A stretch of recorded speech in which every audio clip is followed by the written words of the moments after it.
গুরুদেব তিনি জাতিকুলের ঊর্ধ্বে, ষটকর্ম নিপুণ বিপ্র, মন্ত্র তন্ত্র বিশারদ, অবৈষ্ণব গুরুর নস্যাৎ, বৈষ্ণব সপচ গুরু।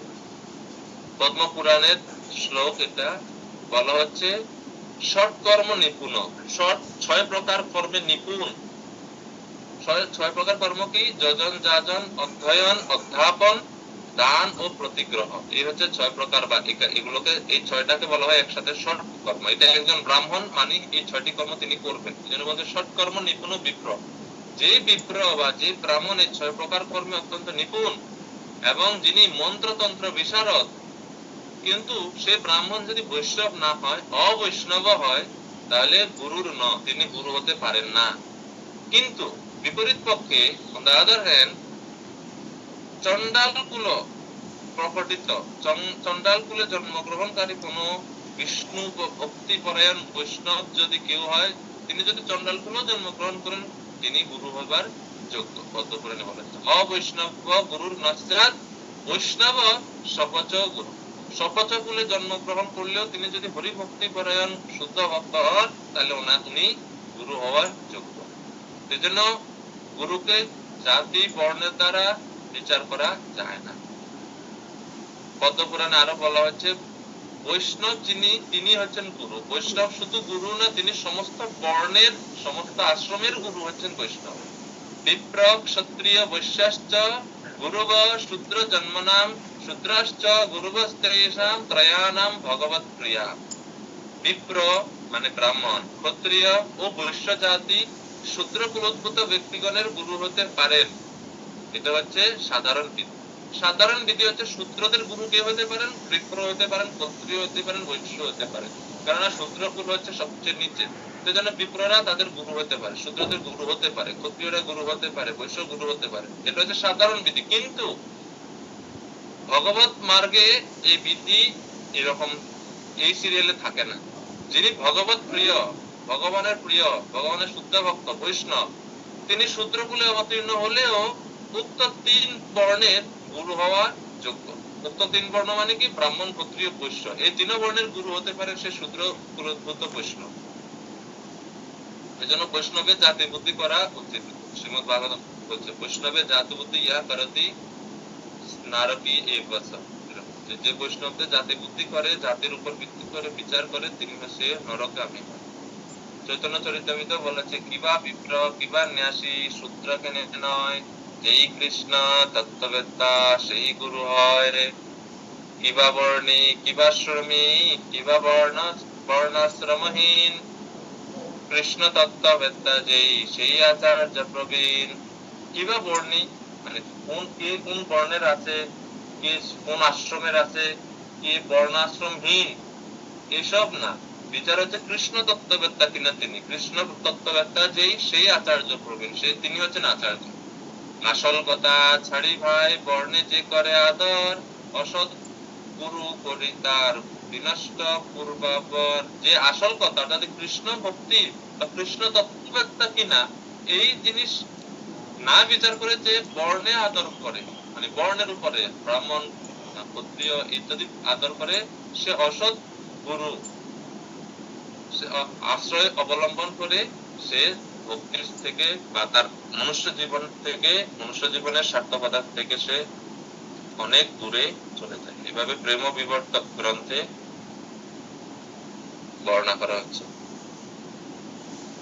এবং গুরুদেবের কারণ, গুরু শরণাগত হওয়ার সবচেয়ে বড় কারণ হচ্ছে আমাদের সঙ্গে ভগবান শ্রীকৃষ্ণের যে সম্পর্ক বা সম্বন্ধ, এই সম্বন্ধটা স্থাপন করে দেয় গুরুদেব। বৈরাগ্য যুগ ভক্তি রসম প্রয়ত্নৈর অপয়াত अस्मान अभिप्सुम अंधम कृपाम बुधिर्य पर दुख दुःखी सनातनम तम प्रभुम आश्रयामि। যিনি সর্বদা পর দুঃখে কাতর ও দয়ার সাগর, আমি অনিচ্ছুক থাকলেও তিনি যত্ন সহকারে অজ্ঞান অন্ধ আমাকে বৈরাগ্যযুক্ত ভক্তিরস পান করিয়ে সেই সম্বন্ধ জ্ঞানদাতা সনাতন প্রভুতে আমি প্রপন্ন হচ্ছি।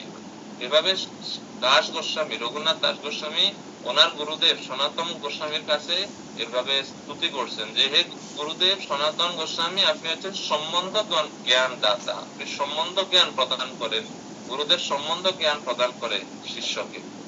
এজন্য গুরুদেবকে বলা হয় আচার্য, এবং গুরু কৃপা ছাড়া এজন্য জীবের কোনো উদ্ধার নেই। আচার্য শব্দের ব্যাখ্যা দিয়ে মনুস্মৃতিতে বলছে মনুসংহিতায় এবং বায়ু পুরাণে। আচার্য কাকে বলে? আচার্য কাউকে বলতে হলে তার কি যোগ্যতা থাকতে হবে? মনুসংহিতা বলা হচ্ছে উপনীয়তু ইহ শিষ্যম বেদম অধ্যাপয়ত দ্বিজঃ সংকল্পম সরহস্যম চ তম আচার্যম প্রচক্ষত। যে ব্রাহ্মণ শিষ্যকে উপনয়ন প্রদান করে যজ্ঞ বিদ্যা ও উপনিষদের সহিত সমগ্র বেদ শাস্ত্র অধ্যয়ন করান, মুনিগণ তাকে আচার্য নামে অভিহিত করেন। আচার্য মানে যিনি বেদ শিক্ষা প্রদান করেন, তিনি আচার্য। বায়ু পুরাণে আচার্যের আরেকটা সংজ্ঞা দেওয়া হচ্ছে, যেটা আমরা অনেকগুলো, যেটা আমাদের জন্য খুব গুরুত্বপূর্ণ। বলা হচ্ছে আচিনদীয় শাস্ত্রার্থম আচারে স্থাপয়ত্যপি স্বয়ং আচরতে যস্মাদাচার্যতেন কীর্তিতা। যিনি শাস্ত্রার্থ বা শাস্ত্র সিদ্ধান্ত সম্যক রূপে সংগ্রহ করে অন্যকে সেই শাস্ত্রের শিক্ষা নিজে, তিনি শাস্ত্র থেকে প্রকৃত শিক্ষাগুলো সংগ্রহ করে নিজে আচরণ করেন, তারপরে অন্যদেরকেও শিক্ষা প্রদান করেন এবং সেটা প্রচারও করেন, এই হচ্ছে আচার্য। যিনি শাস্ত্রের আদেশ আচরণ করেন, যিনি আচারবান তত্ত্ববিদ পুরুষ, তাকে আচার্য বলা হয়ে থাকে। এজন্য শ্রীমদ্ ভাগবতমে ভগবান সাবধান করে দিয়ে বলছেন আচার্যম মাম বিজানীয়ান নাবমন্যেত কর্হিচিৎ ন মর্তবস্যা সূয়েত সর্বদেব ময়ো গুরু। ভগবান উদ্ধবকে বলছেন, এই উদ্ধব, গুরুদেবকে আমার স্বরূপ বলে জানবো, মানে ভগবানের মতোই গুরুদেবকে জানতে হবে, সাক্ষাৎ হরিত্রীর ভাবে জানতে হবে।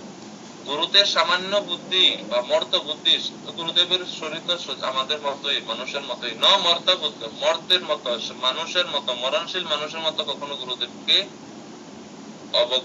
চিন্তা করা যাবে না এবং এর জন্য অবজ্ঞাও করা যাবে না। কেননা গুরুদেব হচ্ছে সর্বদেবময়, তিনি হচ্ছেন সর্বদেবময়।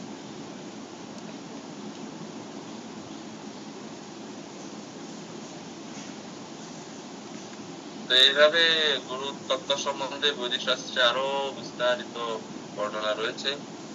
আমরা যেহেতু ভগবত গীতার মধ্যে আছি, সেজন্য আমরা আর ওদিকে যাচ্ছি। তো এই দুইটি শ্লোক অত্যন্ত গুরুত্বপূর্ণ, কেননা ভগবত গীতা শুরু হচ্ছে এখান থেকে।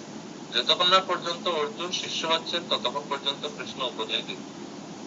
তো শিষ্য হওয়াটা, আদর্শ শিষ্য হওয়াটা খুব মুখ্য, তা না হলে সময় যাবে কিন্তু পরমার্থ লাভ কিছু হবে।